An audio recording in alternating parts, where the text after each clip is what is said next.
এই দৃষ্টিভঙ্গি অর্জন করতে হলে আগে কলব পরিষ্কার করতে হবে। কি করতে হবে? আচ্ছা, এটা কিভাবে হবে? সার্ফ এক্সেল দিয়ে ঘষবেন? আচ্ছা, কলব পরিষ্কার করার জন্য আমি কয়েকটা ফর্মুলা বলে দিই আগে। এটা সবার জন্যে, এবং বিশ্বাস করেন এখন আমরা সমাজে যারা বসবাস করি বেশিরভাগ আমরা মৃত কলব নিয়ে বসবাস করি। বেশিরভাগ। যদি কলব জিন্দাই হতো তাহলে হক বাতিল চিনতে পারতাম না। যদি কলব জিন্দাই থাকতো তাহলে কি দুনিয়ার এই মোহের মধ্যে ব্যস্ত থাকি? যদি কলব জিন্দা থাকতো সারাদিন তাহলে দুনিয়ার ফিকিরে ব্যস্ত থাকতে পারি। যদি কলব জীবিতই থাকে তাহলে কাউকে দাফন করার পরে দুনিয়াবি খোশ গল্পে কেউ মত্ত হতে পারে। যদি কলব জিন্দা থাকে তাহলে কেউ মানুষকে ঠকাতে পারে, মাপে কম দিতে পারে, কেউ কি গোপনে পাপ করতে পারে, কেউ কি অন্যের সম্পদ আত্মসাৎ করতে পারে। কলব জিন্দা থাকলে কেউ সুদ খায়, কলব জিন্দা থাকলে কেউ জেনা করে, কলব জিন্দা থাকলে কেউ এরকম নোংরা কনসার্টে যেতে পারে। অতএব বুঝতে পারছি এইসব পরিস্থিতি দেখে যে আমাদের বেশিরভাগের কলব কি? মৃত, নিঃসন্দেহে মৃত, কোনো সন্দেহ নাই।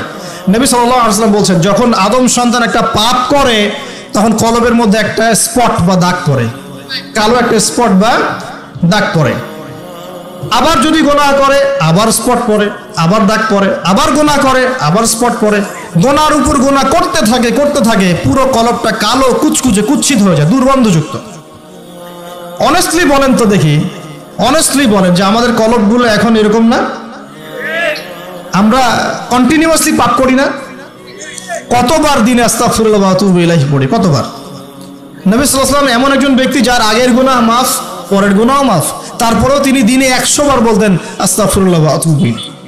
আমাদের তো প্রয়োজন হয় না, কারণ আমাদের তো অনেকের, আমাদের সবার না, অনেকের অ্যাটিটিউডটা এমন যে সে জান্নাতে অলরেডি চলে গেছে এবং তার দল তার সংগঠন অলরেডি জান্নাতে চলে গেছে। আপনার যদি লিজ লাগে আপনি আসেন, আমার কাছে ফর্ম পূরণ করেন, আপনাকে দিয়ে দিব জানি। এমন অ্যাটিটিউড নাই? আচ্ছা, এই অ্যাটিটিউডটা কিন্তু ইহুদিদের দর্শন। ওরা এরকম মনে করতো যে আমরা আল্লাহর সিলেক্টেড বান্দা, ইলেক্টেড বান্দা, যদি জাহান্নামে যাইও তাহলে অল্প কয়েকদিন থাকবো, তারপর বেরো চলে আসবো। হ্যাঁ, এই কথা সূরা বাকারায় আছে, পড়ে দেখেন তো। দেখুন প্রিয় ভাইয়েরা, কলব পরিষ্কারটা সবচেয়ে ইম্পর্টেন্ট জিনিস। এখন মানুষ বলতে পারে সুফিজমের আলোচনা করছে। হ্যাঁ, সুফিজমের আলোচনা করছি কিনা তা জানি না, তবে আমি আল্লাহর ইহসান নিয়ে কথা বলছি। কি নিয়ে কথা বলছি? হাদিসে জিবরিলের মধ্যে 4টা প্রশ্ন করা হচ্ছে। কটা প্রশ্ন? 4টা। তার মধ্যে একটা প্রশ্ন হচ্ছে আখবিরনি আনিল ইহসান, হে মুহাম্মদ সাল্লাল্লাহু আলাইহি ওয়াসাল্লাম আমাকে ইহসান সম্পর্কে বলুন। জিবরাইল আলাইহিস সালাম প্রশ্ন করছেন। কে প্রশ্ন করছেন? ইহসান কি? নবী সাল্লাল্লাহু আলাইহি ওয়াসাল্লাম বলেন আনতা আবুদাল্লাহ কাআন্নাকা তারাহ, তুমি এমন ভাবে আল্লাহর ইবাদত করবে যেন তুমি আল্লাহকে দেখতে পাচ্ছ। ওয়া ইল্লাম তাকুন তারাহু ফাইন্নাহু ইয়ারাক, তুমি যদি আল্লাহকে দেখতে নাও পারো জেনে রাখবে যে আল্লাহ পাক তোমাকে দেখছেন। এই ফিলিংসটা মানুষের মধ্যে থাকলে কি মানুষ পাপগুলো কন্টিনিউয়াসলি করতে পারে? যদি পাপ হয়েও যায় সেটা তওবা করে ফিরে আসবে, তাই নয় কি? আচ্ছা, এখন দেখুন কি করতে হবে। এক নাম্বার বলছি যে অন্তরটাকে পরিচ্ছন্ন করতে হবে। পরিচ্ছন্ন করার জন্য প্রথম কাজ কি? প্রথম কাজ হচ্ছে 5 ওয়াক্ত নামাজকে আঁকড়ে ধরা। কি করা? 5 ওয়াক্ত নামাজকে আঁকড়ে ধরা। যদি আপনি জামাত মিসও করে ফেলেন বাসায় পড়ে ফেলবেন, নামাজ বাদ দেওয়া যাবে না। মানে জামাত মিস করে ফেলেছি জন্য নামাজ বাদ এমন নয়। জামাত মিস হয়ে গেছে, আচ্ছা হয়ে গেছে, ঘুমিয়েছিলেন বা মনে ছিল না বা ব্যস্ত ছিলেন, কথার কথা যখনই সময় পেয়েছেন, মনে পড়েছে, ঘুম থেকে উঠেছেন, নামাজ পড়তে হবে, একাই পড়তে হবে। বাদ দিবেন আজকে থেকে? বরং আমরা চেষ্টা করব ইনশাআল্লাহ জীবনে যে নামাজগুলো কাজা হয়ে গেছে সেগুলো যেন হিসেব করে আদায় করে দেয়া সম্ভব হয়, এটাও চেষ্টা করা উচিত। আল্লাহ পাক তৌফিক দান করুন। এক নম্বর নসিহত, নামাজ ছাড়া যাবে না। কারণ একটা হাদিস যথেষ্ট। নবী সাল্লাল্লাহু আলাইহি ওয়াসাল্লাম বলেছেন যে মান তারাকা সালাতান মুতাআম্মিদান ফাকাদ কাফারা, যে ব্যক্তি ইচ্ছাকৃতভাবে নামাজকে ছেড়ে দিল সে ব্যক্তি যেন কুফরি করলো। কি করলো? কুফরি করলো। মুআজ বিন জাবাল রাদিয়াল্লাহু আনহু হাদিসে এসেছে নবী সাল্লাল্লাহু আলাইহি ওয়াসাল্লাম বলেছেন মান তারাকা সালাতান মুতাআম্মিদান ফাকাদ বারিআত মিন জিম্মাতিল্লাহ, যে ব্যক্তি ইচ্ছাকৃতভাবে তার উপর অর্পিত ফরজ নামাজ ত্যাগ করলো সে ব্যক্তি আল্লাহ পাকের জিম্মেদারি থেকে মুক্ত হয়ে গেল, তার উপর আল্লাহর কোনো জিম্মেদারি নাই। প্রথম নসিহত, যদি অন্তর পরিচ্ছন্ন করতে চাই নামাজ। মনে থাকবে ইনশাআল্লাহ। আল্লাহ আমাকে তৌফিক দান করুন, আপনাদের সবাইকে তৌফিক দান করুন। 2 নম্বর, বেশি বেশি কোরআন তেলাওয়াত। বেশি বেশি কি? কোরআন তেলাওয়াতের কোনো বিকল্প নেই। প্রত্যেক দিন কিছু কিছু আয়াত এবং সূরাগুলো অবশ্যই তেলাওয়াত করার চেষ্টা করবেন। যেমন আমি বলে দেই, মনে রাখেন, কিছু শিখেন। 1 নাম্বার সূরা ফাতিহা, 2 নাম্বার সূরা ফালাক, নাস, ইখলাস 3বার করে সকাল সন্ধ্যা। সূরা ফালাক, নাস, ইখলাস, কুল হুয়াল্লাহু আহাদ, কুল আউযু বিরাব্বিল ফালাক এবং কুল আউযু বিরাব্বিন নাস 3বার। সূরাতুল কাফিরুন ঘুমানোর আগে একবার, সূরা হাশরের শেষ 3 আয়াত, সূরা বাকারার শেষের 3 আয়াত, ঠিক আছে? তারপরে সূরা মুমিনুনের কিছু আয়াত, আয়াতুল কুরসি, সূরা আলে ইমরানের শেষের 10 আয়াত, সম্ভব হলে সূরা মুলক, প্রত্যেক জুমায় সূরাতুল কাহফ, অথবা আপনি চাইলে এই যে মানুষ অনেকে ঝাড়ফুঁকের সমস্যা হয় না, বদনজর লাগা, ঝাড়ফুঁক, কুফরি কালাম, সেসব ক্ষেত্রে আপনি সূরা জিনের প্রথম 10 আয়াত, সূরা সাফফাতের প্রথম 10 আয়াত, সূরা ইয়াসিন, সূরা কাহফের প্রথম 10 শেষ 10 এগুলোর উপর আমল করতে পারেন। ইনশাআল্লাহ দেখবেন আপনার জীবনে বরকত আসবে।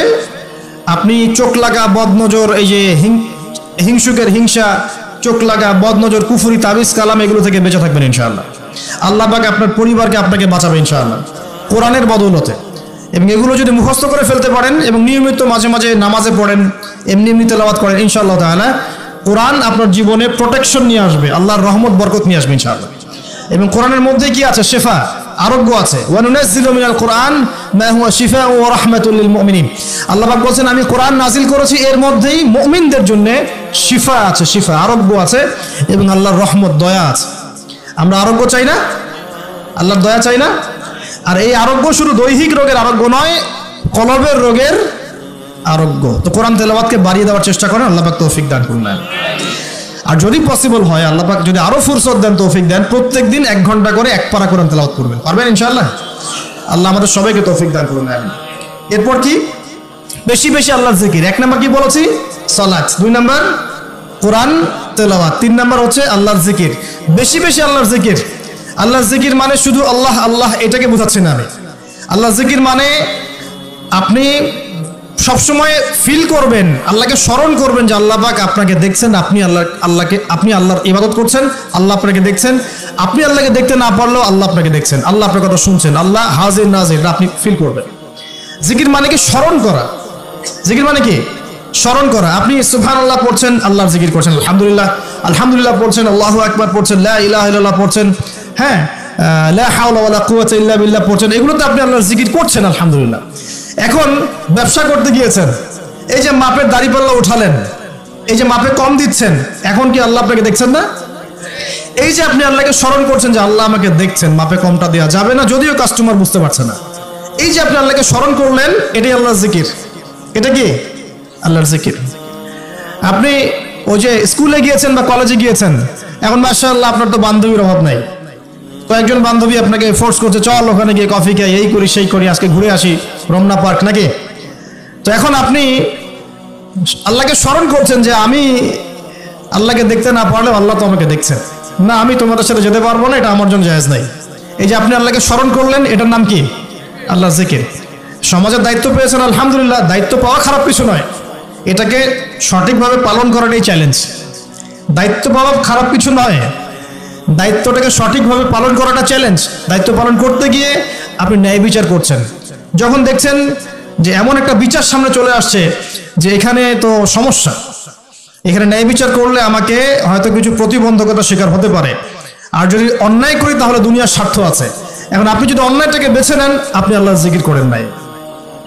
যদি তখন আপনি ন্যায়টাকে বেছে নেন, আপনি তখন আল্লাহর জিকির করেছেন। আল্লাহর জিকির শুধুমাত্র সুবহানাল্লাহ, আলহামদুলিল্লাহ, তাসবিহ, তাহলিলে নয়, সমাজের চলতে ফিরতে উঠতে বসে সবখানে আল্লাহর জিকির আছে। আল্লাহর স্মরণ, আল্লাহকে স্মরণ করো, আল্লাহ পাক তৌফিক দান করুন। তো জিকির বাড়িয়ে দেই। 4 নাম্বার কি? 4 নাম্বার হচ্ছে জ্ঞান অর্জন। মানে বেশি বেশি কোরআন সুন্নাহর জ্ঞান অর্জন করেন, আল্লাহর নূর মারিফত পাওয়া যাবে ইনশাআল্লাহ। 5 নাম্বার একটা বলে দেই, সেটা হলো আল্লাহওয়ালা মানুষ, যারা আল্লাহওয়ালা মানুষ, আল্লাহর এবং রাসূলের কথা বলেন, যারা মুত্তাকি, পরহেজগার এবং সৎ, এইসব মানুষদের সাথে সংস্পর্শে থাকেন, আল্লাহ পাকের নূর পাওয়া যাবে ইনশাআল্লাহ। আর 5টা কথা বললাম, খালি অনলি 5টা। এগুলোর পাশাপাশি আর 5টা বিষয় আছে, যাওয়া যাবে না। 5টা বিষয়ে যাওয়া যাবে না। 1, হিংসা মনে রাখাই যাবে না। মনে যার হিংসা আছে, তার সাথে আল্লাহর নূরের কোনো সম্পর্ক নাই। সে কোশ্চিন কালেও খিদির হতে পারবে না। তার বড় বড় ডিগ্রি থাকতে পারে, সার্টিফিকেট থাকতে পারে, মনে হিংসা দিয়ে ভর্তি, কোশ্চিন কালেও আল্লাহ নূর এবং মারিফত অর্জন করতে পারবে না, সম্ভব না। কলবুন সেলিম, বিশুদ্ধ কলব, অবনত চিত্তের কলব না থাকলে এটা সম্ভব নয়। অতএব হিংসা করবেন। এখন তো হিংসার যুগ, এখন তো ওই যে বললাম না, ছেলে মেয়ে হয়ে যাচ্ছে, মেয়ে ছেলে হয়ে যাচ্ছে। এখন মেয়েরা কিন্তু খুব একটা ঝগড়া করে না, মেয়েদের কথাবার্তাগুলো এখন ছেলেদের মতো। বাইরে বের হয়, রিক্সা ডাক দেবে, এই রিক্সা এদিকে আসো, এই সিএনজি এদিকে আসো, ওর গলার ভয়েসটা ছেলেদের মতো। আর ছেলেরা কি করে দেখবেন, যে কোনো একটা ইস্যু পাক বা না পাক, অনলাইনে ফেসবুকে বসে আহলুল কমেন্ট, এখানে দেখবেন সারাদিন ঝগড়া করছে, ঝগড়া করে করে করে লাস্টে বলবে যে আমিন না লিখে কেউ যাবেন না। এই হলো অবস্থা। দেখবেন ঝগড়াটা একটা স্বভাব ছেলেদের মধ্যে আসে। ছেলেরা ঝগড়া করবে কেন? ছেলেরা মারামারি করে সরাসরি নাকি? ছেলেরা কি ঝগড়া করে নাকি? দীর্ঘদিনের ইতিহাস পড়ে দেখেন না আপনি, পুরো ওয়ার্ল্ডের হিস্ট্রি ঘেটে দেখেন, দেখবেন ছেলেদের গায়রত ব্যক্তিত্ব ছিল না? যুদ্ধ বিগ্রহ করবে ছেলেরা, বক্সিং খেলবে ছেলেরা, জিম করবে ছেলেরা, মার্শাল আর্ট শিখবে ছেলেরা, ছেলেরা এগুলো করবে। ছেলেরা চুলকাচুলকি ঝগড়া করে নাকি? চুলাচুলি করে নাকি ছেলেরা? এখন দেখবেন ফেসবুকে ঢুকলেই ছেলেরা কিন্তু মেয়েলি ঝগড়া করে, দেখছেন, খেয়াল করছেন? দেখেন সাইকোলজিক্যাল পরিবর্তন হয়েছে, ছেলেটা মেয়ে হয়ে যাচ্ছে, মেয়েদের মধ্যে সাইকোলজিক্যালি ছেলেদের প্রভাব বিস্তার হচ্ছে। অতএব হিংসায় যায় না, এটা হিংসার যুগ। হাবিল হন, কাবিল হয়েন না। আপনি হাবিল হন, কাবিল হতে চায় না। কারণ কাবিলের আমল নামায় নবী সাল্লাল্লাহু আলাইহি ওয়াসাল্লাম বলেছেন, কিয়ামত পর্যন্ত যত মানুষ খুন হবে, হাদিসটা শোনেন, কিয়ামত পর্যন্ত যত মানুষ খুন হবে, সমস্ত খুনের একটা পাপের অংশ কাবিলের আমল নামায় যুক্ত করা হবে। কারণ কি? কারণ পৃথিবীর ইতিহাসে সেই প্রথম খুনের সিলসিলা চালু করেছিল, সে তার ভাই হাবিলকে হত্যা করেছিল। হাবিল কাবিলের এই সুন্নত এখন নাই? আছে? মুসলিমদের মধ্যে দেখবেন বহু কাবিল ঘুরে বেড়াচ্ছে, আছে না? হাবিলের সুখ ওর ভালো লাগছে না, হাবিলের উন্নতি অগ্রগতি ওর পছন্দ হচ্ছে না, হাবিলের কুরবানি আল্লাহর কাছে কবুল হচ্ছে, ও সহ্য করতে পারছে না, এই জন্য সে কাবিল হয়ে গেছে। এরকম কাবিলের সংখ্যার অভাব নাই তো পৃথিবীতে। আর বাবা বলছি যে ভিতরের শত্রু চেনা খুব ডিফিকাল্ট, বাইরেগুলো চেনা যায়। আমরা দোয়া করি আল্লাহ রাব্বুল আলামিন ভিতর এবং বাইরের সব ধরনের শত্রুতা থেকে ইসলামকে হেফাজত করুন, আমিন। এবং যারা দুনিয়ার স্বার্থে ইসলামের বিরুদ্ধে শত্রুতা করবে, আল্লাহ পাক ওদের শিকড়টা উপরে ফেলে দেন। সামনে যান। এক নাম্বার কি রাখা যাবে না? হিংসা। একটা কথা বলে শেষ করি, আপনি যদি কারো প্রতি হিংসা করেন তাহলে কি হবে? আপনার ক্ষতি কি? আপনার যত নেক আমল ধ্বংস হয়ে যাবে। হিংসা সেভাবে নেক আমলকে পুড়িয়ে দেয় যেমন করে আগুন কাঠকে পুড়িয়ে দেয়। হাদিস শুনেছেন হাদিসটা? হিংসা সেভাবে নেক আমলকে পুড়িয়ে দেয় যেভাবে আগুন কাকে পুড়িয়ে দেয়? কাঠকে। আগুন কাঠে আগুন ধরিয়ে দেন, কাঠ বাকি থাকে, কয়লা ছাই হয়ে যাবে। ঠিক একইভাবে আমল নামার নেকি সব ছাই হয়ে যাবে। আর যদি আপনাকে কেউ হিংসা করে, ঈর্ষা করে, মানে ঈর্ষা না, হিংসা করে এবং আপনার দিকে বদনজর দেয়, হ্যাঁ, আপনার ক্ষতি চায়, আপনার সাথে কুফরি করে ইত্যাদি, তাবিজ কবজ করে, তখন আপনারও ক্ষতি হতে পারে। চোখ লাগলে, বদনজর হলে, তাবিজ কবজ, আপনার ক্ষতি হতে পারে। আর এই ক্ষতি থেকে আপনি বাঁচবেন কিভাবে? এটা তো আপনার হাতে নাই, তাই না? কেউ যদি আপনাকে ঈর্ষা হিংসা করে, এটা তো আপনার হাতে নাই, আছে? নাই। একটা উপায় হচ্ছে মানুষের থেকে নিজেকে যত পারেন আড়াল করার চেষ্টা করেন। এই যে বারবার বলি না, এত শোডাউনের দরকার নাই, ফেসবুকের দরকার নাই, অনলাইনের এই যে ছবি টবির দরকার নেই, এমনি এমনি বলি না। আমরা চাই যে মানুষ থেকে যতটা পারে আড়াল হতে, যতটা সম্ভব। কারণ এখন তো এর চেয়ে বেশি কিছু পাচ্ছি না, এতে ক্ষতি আছে, মানুষের চোখ লাগে। এখন আপনি বাঁচবেন কিভাবে? প্রতিদিন সূরা ফালাক, সূরা নাস, ইখলাস সকাল সন্ধ্যা 3 বেলা করে, সকাল সন্ধ্যা 3 বার করে সূরা ফালাক, সূরা নাস, সূরা ইখলাস। প্রত্যেক নামাজের পর আয়াতুল কুরসি, ঘুমানোর আগে আয়াতুল কুরসি, সূরা বাকারার শেষের আয়াত, সূরা মুলক। এই যে কোরআনিক চিকিৎসাগুলো আপনি যদি গ্রহণ করেন, ইনশাআল্লাহ তাআলা আপনি চোখ লাগা থেকে বাঁচবেন। ইনশাআল্লাহ ইনশাআল্লাহ আপনি বদনজর থেকে বাঁচবেন, হিংসার কুপ্রভাব থেকে বাঁচবেন ইনশাআল্লাহ। এগুলো কিন্তু হেলা কথা বলছি না, এটা এত মারাত্মক। নবী সাল্লাল্লাহু আলাইহি ওয়াসাল্লাম বলেছেন যে চোখ লাগা বদনজরগুলো এত মারাত্মক যে একটা জীবন্ত উটকে রান্নার পাত্রে নিয়ে আসতে পারে। এত ডেঞ্জারাস, এত ডেঞ্জারাস। তো হিংসা করবেনও না, হিংসার শিকারও যেন না হন। এই জন্য সূরা ফালাককে বেশি বেশি তিলাওয়াত করবেন। কুল আউযু বিরাব্বিল ফালাক মিন শাররি মা খালাক ওয়া মিন শাররি গাসিকিন ইযা ওয়াকাব ওয়া মিন শাররি নাফাসাতি ফিল উকাদ ওয়া মিন শাররি হাসিদিন। এই যে ইযা হাসাদ, আমি হিংসুকের হিংসা থেকে আল্লাহ তোমার আশ্রয় চাচ্ছি যখন সে হিংসা করে। পারবেন ইনশাআল্লাহ? আর কি করা যাবে না? আল্লাহর নূর মারিফত পেতে হলে অহংকার করা যাবে না। কি যাবে না? আল্লাহ পাক সব পছন্দ করলে অহংকার পছন্দ করবেন না। আল্লাহ পাক অহংকার পছন্দ করবেন। আল্লাহ পাক অনেক পাপ মাফ করে দিতে পারেন, অহংকার আল্লাহ পাক খুব কঠিন ভাবে ধরেন। আল্লাহ পাক খুব কঠিন ভাবে অহংকারীকে আল্লাহ পাক কখনোই পৃথিবীতে টিকতে দেন নাই। অহংকার আল্লাহ পাকের চাদর, এটা ধরে কেউ টান দিতে পারে না। তো মনের মধ্যে যদি অহংকার থাকে, কোশ্চিন কালেও ডিগ্রি সার্টিফিকেট অর্জন করেও আল্লাহর নূর পাওয়া যায়। আপনি খিদির হতে পারবেন না, সিচুয়েশন বুঝতেও পারবেন না, সলিউশনও বের করতে পারবেন না। একজন সত্তার কথা বলে দেই, আমি আলোচনা গুটিয়ে নিচ্ছি আস্তে আস্তে ইনশাল্লাহ। একজন সত্তার কথা বলি, ইবলিস নামাজ মনে আছে? ইবলিস, সে কি আল্লাহর একজন আবেদ ছিল না? ইবাদত করে নাই? তার জ্ঞান ছিল না? প্রচন্ড জ্ঞানী ছিল, আল্লাহ পাকের প্রচুর ইবাদত করেছে। কেন জাহান্নামী হলো?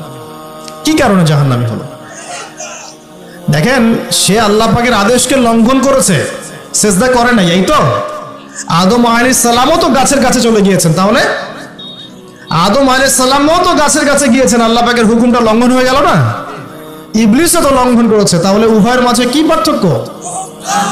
পার্থক্যটা হচ্ছে আদম আলাইহিস সালাম ভুল করে তওবা করে ফিরে এসেছেন, অহংকার করেন নাই, করেছেন?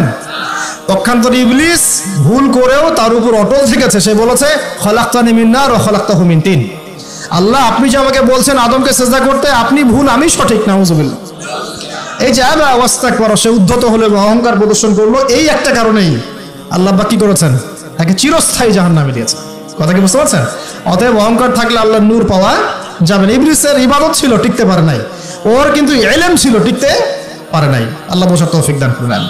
আর অহংকার মানে এই নয় যে আপনি ভালো জামা পরেছেন, ভালো একটা সুন্দর বাড়ি করেছেন, আপনার জুতাটা সুন্দর, আপনার মানে কিছু জমি জমা আছে, হ্যাঁ, আপনার চলাফেরা, আপনি শৌখিনতা পছন্দ করেন, এটার নাম অহংকার নয়। অহংকার কি? অহংকার হচ্ছে মাতারুল হাক্কি ওয়া গামতুন নাস, সত্য যেটা আল্লাহর পক্ষ থেকে, সত্য বিধানটাকে অস্বীকার করা এবং মানুষকে তুচ্ছ তাচ্ছিল্য করা, এই হলো অহংকার। মনে থাকবে? অহংকার কি? সত্যকে প্রত্যাখ্যান করা এবং মানুষকে কি করা? তুচ্ছ তাচ্ছিল্য করা। একজন মুমিন ভাইয়ের খারাপ হওয়ার জন্য এতটুকু যথেষ্ট যে সে আরেকজন মুমিন ভাইকে তুচ্ছ তাচ্ছিল্য করছে। এখন এই সোশ্যাল মিডিয়াতে এটা হয় না? সোশ্যাল মিডিয়া মানেই হচ্ছে যাকে পাও ধুয়ে দাও একদম, মানে এর মধ্য দিয়ে দিনের কি যে খেদমত করতেছে আল্লাহ ভালো জানে। অথচ আপনি তারে বসায় দেন এসব চেয়ারে, দেখেন কয়টা লাইন বলতে পারে এখানে বসে, দুটা হাদিস মুখস্থ করতে দেন, 40টা আয়াত মুখস্থ করতে দেন, দিনের জন্য একটা বই লিখতে দেন। মানে এখন দেখবেন এমন একটা যুগ চলছে, যারা কাজ করে ওরা বেশি সমালোচনার শিকার হয়, যে কাজ করে না ওর কোনো সমালোচনাই নাই। যে নামাজ পড়ে না ওকে নিয়ে কোনো ফিকির নাই, যে নামাজ পড়ে ওর হাতটা নিচে নামানোর উপরে ওঠানোর জন্য ব্যস্ত হয়ে আছে আর কি। খেয়াল করেন নাই?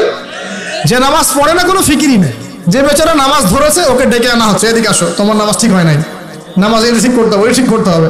আরে ভাই, যে নামাজ পড়ে না ওর কাছে যাও, তুমি ওকে নামাজই বানাও। আর যারা মেহনত করে মানুষকে নামাজই বানায়, দেখবেন এই লোকগুলোকে টার্গেট করে ধরে ধরে নামাজ ঠিক করতেছে। যুক্তিও আছে আবার। যুক্তিটা কি বলছে? যে নামাজ পড়ে না ওর তো হিসেব আরো ডেঞ্জারাস। যে নামাজ পড়ে না ওর কথা বাদ, যে নামাজ পড়ছে ও তো পরিশ্রম করেও রিওয়ার্ড নাকি পাচ্ছে না, এই কারণে ওকে নিয়ে বেশি চিন্তা আমাদের। তো আসলে যে ইবলিসই কিয়াস, ইবলিস একটা কিয়াস করছিল না, যে আমাকে আগুন দিয়ে সৃষ্টি করেছেন আর যে আদমকে মাটি দিয়ে সৃষ্টি করেছেন, আমি কেন ওকে সেজদা করব? এই কিয়াসগুলো বাতিল কিয়াস। আরে ভাই, সে তো নামাজ পড়ছে, অ্যাটলিস্ট সে তো নামাজ পড়ছে। কে বললো যে এই ইখতিলাফি মাসালাগুলোর কারণে নামাজই কবুল হবে না? নামাজ কবুল করার দায়িত্ব কি আপনি নিয়েছেন নাকি? নামাজের মধ্যে সবচেয়ে ইম্পর্টেন্ট জিনিসটা কি? আল্লাহর ধ্যান নাকি আল্লাহর মারিফত, নামাজের মনোযোগ, কনসেন্ট্রেশন, আপনার এই যে কি বলে খুশু, এটা বেশি ইম্পর্টেন্ট না? নামাজে আপনার বাইরের আচরণ সব ঠিক আছে, কিন্তু নামাজে কোনো মনোযোগ নাই, নামাজে কোনো মনোযোগই নাই, কি পড়ে কিছু বোঝেনি না, নামাজ পড়ে আল্লাহকে পাচ্ছেন না, চিনছেন না, নামাজ পড়েও আপনি পাপ থেকে দূরে থাকতে পারছেন না, তার মানে নামাজ কবুল হচ্ছে না। তো নামাজের ভিতরের রূহটা কোথায়, আত্মাটা কোথায়? ভিতরের আত্মা নিয়ে মেহনত কম, বাইরের বিষয় নিয়ে মেহনত বেশি। আল্লাহ পাক মুসলিম উম্মাহকে বোঝার তৌফিক দান করুন। প্রিয় ভাইয়েরা, তো কোথায় ছিলাম আমি? হ্যাঁ, অহংকার। ইবলিস অহংকার করেছে বলে কি হয়ে গেল? আল্লাহ পাক তাকে রিজেক্ট করলেন। তো আল্লাহ রাব্বুল আলামিন আমাদের সবাইকে অহংকার থেকে দূরে রাখুন, আমিন। এবং আমাদের মনে যদি অহংকার থেকে থাকে এগুলোকে দূর করে ফেলার তৌফিক আল্লাহ পাক দান করুন। কিভাবে? দুটো কাজ করলে দূর হয়ে যাবে। এক, বেশি বেশি মৃত্যুর কথা স্মরণ করলে, যখন আমি ভিতর থেকে ফিল করবো যে আমাকে মারা যেতে হবে, আমার হিসেব আমাকে দিতে হবে, তখন দেখবেন নিজেকে নিয়েই মানুষ বেশি ব্যস্ত থাকবে। আর যখন মানুষ নিজে অহংকারী হয়ে যায়, মনে করেন আমি তো পার পেয়ে গেছি, তখন মানুষ অন্যের দিকে বেশি তেল দেওয়া শুরু করে, অন্যের চরকায় বেশি তেল দেওয়া শুরু। আগে না বাবা, নিজের চরকায় আগে তেল দাও। তুমি নিজের আমলের কি অবস্থা, আকীদার কি অবস্থা, আল্লাহকে পেলাম কিনা, কোরআন পড়তে জানি কিনা, হাদিস কতটুকু মুখস্থ করলাম, কতটুকু দাওয়াতের কাজ করলাম, দিনের জন্য কি করলাম, এই ফিকির আগে করো তুমি। তারপরে না মানুষের দিকে চোখ দাও। অন্তরটা পবিত্র হবে ইনশাআল্লাহ আযজা ওয়া জাল। হিংসা করা যাবে না আল্লাহ নূর পেতে হলে, অহংকার করা যাবে না। 3 নাম্বার একটা জিনিস বলে দেয়, কি করা যাবে না? কাউকে অপবাদ দেওয়া যাবে না। কাউকে কোনো মিথ্যা অপবাদ দিলে অন্যের হকে আপনি দায়গ্রস্ত হয়ে যাবেন। তখন অন্যের হকের দায়গ্রস্ততা পূরণ করতে আল্লাহর কাছে আপনাকে কঠিন বিচারের সম্মুখীন হতে হবে।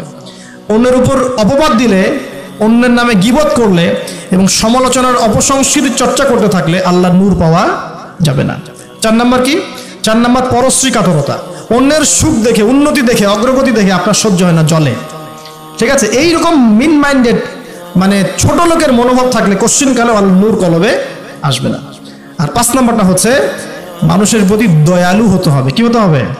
দয়ালু। দয়ালু মানে কি? যে সবাইকে আগে নিজের ভাই মনে করতে হবে। একজন ব্যক্তি পলিটিশিয়ান হোক, মিলিটারি সেক্টরে থাকুক, পুলিশ হোক, বিজিবি হোক, আনসার হোক, সাধারণ মানুষ হোক, যুবক যুবতী, কিশোর কিশোরী যেই হোক, এদেশের সবাই আমার আপন ভাইয়ের মতো, সবাই আমাদের ভাই, সবাই মুসলিম ভাই। হ্যাঁ, ওদের মধ্যে মাযহাবী পার্থক্য থাকতে পারে, তরিকার পার্থক্য থাকতে পারে, পলিটিক্যালি পার্থক্য থাকতে পারে, মতাদর্শের পার্থক্য কি থাকতে পারে না? থাকতে পারে। সবার মত কি একরকম হতেই হবে? কিন্তু তারা সবাই আমার মুসলিম ভাই। যতক্ষণ পর্যন্ত না তারা প্রকাশ্য কোনো কুফরির ঘোষণা দিয়েছে, ততক্ষণ পর্যন্ত কি সবাই মুসলিম ভাই। আগে সবাইকে ভাই মনে করে জনদরদিত হতে হবে। আগে সবার ভালোটা বুঝতে গেলে আগে জনদরদিত হতে হবে, রহম দিলওয়ালা হতে হবে। আপনি হকের উপর থাকবেন, ন্যায়টা ন্যায় হবে, অন্যায় অন্যায়। ন্যায় যদি আমার দুশ্মনও করে সেটাও ন্যায়, আর অন্যায় যদি আমার বাড়ির লোক করে সেটাও অন্যায়। একটা সৎ অন্তর লাগবে তো আগে। এই রহম দিলওয়ালা না হতে পারলে খিদির হওয়া যাবে না। কারণ আল্লাহ পাক খিদির সম্পর্কে বলেছেন যে আমি খিদির আলাইহিস সালামকে আমার পক্ষ থেকে রহমত দিয়েছিলাম, দয়া দিয়েছিলাম। সুবহানাল্লাহ। ওয়া আল্লামনাহু মিন লাদুন্না ইলমা, এবং আমি আল্লাহ খিদিরকে আমার পক্ষ থেকে জ্ঞান শিক্ষা দিয়েছিলাম। তো এই কয়েকটা বিষয় করা যাবে, আর কিছু কিছু বিষয় করা যাবে না। এগুলো যদি মেনে চলতে পারি ইনশাআল্লাহ আমাদের কলবের মধ্যে আল্লাহর পক্ষ থেকে আল্লাহর নূর আসবে ইনশাআল্লাহ। সেটা হলো কোরআন একটা সূরা আছে, সূরার নামই হচ্ছে সূরা নূর। কি নাম? এই সূরার উপর যদি আপনি আমি আমল করতে পারি ইনশাআল্লাহ তাআলা আল্লাহর নূর এবং মারিফত পাওয়া যাবে। কেন পেতে হবে এগুলো? কারণ এগুলো পেলে আমরা সেটা দেখবো যা সবাই দেখতে পারবে না, আমরা সেটা শুনবো সবাই সেটা শুনবে না, আপনি সেটা উপলব্ধি করবেন সবাই সেটা উপলব্ধি করতে পারবে না। বাহ্যিকভাবে সবাই একটা কিছু বুঝবে, কিন্তু আপনি রিয়েলিটি বুঝতে পারবেন যে আসলে বাস্তবটা কি হচ্ছে। এবং বাস্তবতা বুঝতে পারলে পরেই আমরা ইনশাআল্লাহ তাআলা ওই ফিতনাগুলো চিহ্নিত করতে পারবো, সেখান থেকে বাঁচার পথ খুঁজতে পারবো ইনশাআল্লাহ। আমার কথা কি বুঝতে পারছেন? আচ্ছা, এবার শেষ করার আগে একটু গুটিয়ে নেই। এর পাশাপাশি আপনি 2টা সূরা পড়বেন, সূরা কাহফ এবং সূরা বনী ইসরাইল। এই সূরা কাহফ, বনী ইসরাইল একসাথে রিলেটেড। এখন যদি নূর অর্জন হয়ে যায়, আল্লাহর মারিফত অর্জন হয়, যেগুলোর জন্য শর্তগুলো বললাম, যে আপনাকে সালাতের পাবন্দি করতে হবে, পাশাপাশি নফল এবং সুন্নতের মধ্যে আপনাকে অভ্যস্ত হতে হবে, তাহাজ্জুদ গোজার হওয়ার চেষ্টা করতে হবে, দান সদকা বাড়াবেন, এতিমের ভরণ পোষণের দায়িত্ব নেন, বিধবার খোঁজখবর নেন, সমাজ কল্যাণমূলক কাজ করেন, পাশাপাশি হালাল খান, পারিবারিক আদর্শ ঠিক করেন, আমর বিল মারুফ নাহি আনিল মুনকারের কাজ করেন, জ্ঞান অর্জন করেন, আল্লাহওয়ালা মানুষের কাছে গিয়ে পড়ে থাকেন, সহবতে থাকেন। আর কি বলেছি? কোরআন তেলাওয়াত বাড়িয়ে দেন, জিকির আজকার বাড়িয়ে দেন, এবং জীবনের সকল ক্ষেত্রে আল্লাহর বিধান মেনে চলার চেষ্টা করেন। ইনশাআল্লাহ তাআলা আপনি আল্লাহর নূর পাবেন এই কাজগুলো করলে। আর কি কিছু কাজ করা যাবে না, যেমন একটা হচ্ছে হিংসা, অহংকার, পরশ্রী কাতরতা, অন্যকে অপবাদ দেওয়া, আর গীবত তোহমদের সমালোচনা সংস্কৃতি। এগুলো বয়কট করতে পারলে আল্লাহর নূর আসবে ইনশাআল্লাহ। আর কি? সূরা কাহফ পড়বেন, সূরা বনী ইসরাইল পড়বেন, সূরা নূরের উপর আমল করবেন। এই সূরা নূরের উপর আমল করতে গিয়ে একটা বড় কথা বলে দেই, সেটা হলো এই সূরার প্রথম দিকেই আছে জেনা থেকে দূরে থাকার কথা। সব আমলগুলো ঠিকঠাক করার পরেও আমরা নূর পাবো না যদি আমরা হারাম জেনায় লিপ্ত থাকি। আমি বুঝাতে পারছি?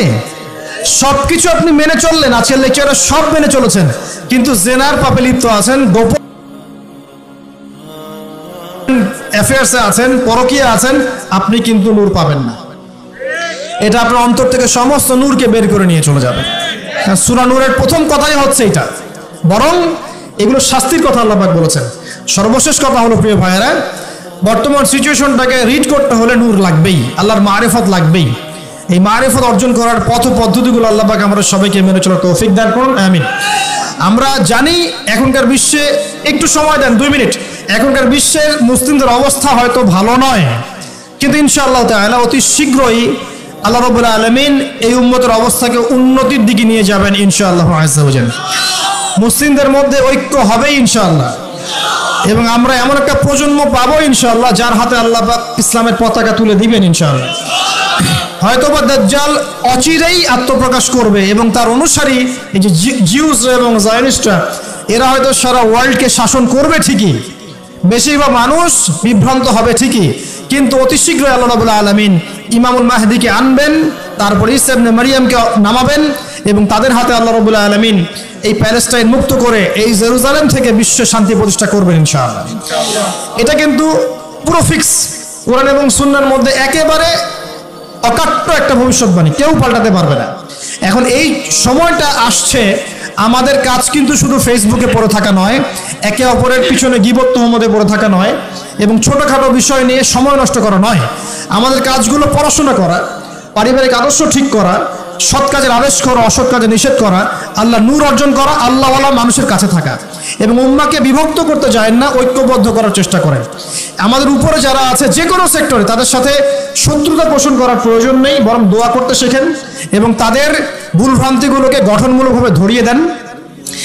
আরও বলবো যে তাদেরকে উত্তম নসিহত করেন এবং আল্লাহর কাছে বেশি বেশি দোয়া করেন আল্লাহ রাব্বুল আলামিন যেন আমাদের উপরে এমন কিছু মানুষকে এনে দেন যাদের মধ্য দিয়ে ইসলামের খেদমত হবে ইনশাআল্লাহ, ইসলাম এগিয়ে যাবে ইনশাআল্লাহ তাআলা। আল্লাহ পাক আমাদের সবাইকে পবিত্র কোরআন এবং হাদিস অনুযায়ী জীবনযাপন করার তৌফিক দান করুন এবং আমাদের সবাইকে আল্লাহ পাকের নূর ও মারিফত অর্জন করার তৌফিক দান করুন। আমাদের কলবের যত ত্রুটিগুলো আছে আল্লাহ পাক সেগুলোকে দূর করে দিন। আল্লাহ পাক আমাদের পরিবারের আদর্শগুলো সুন্দর করে দিন।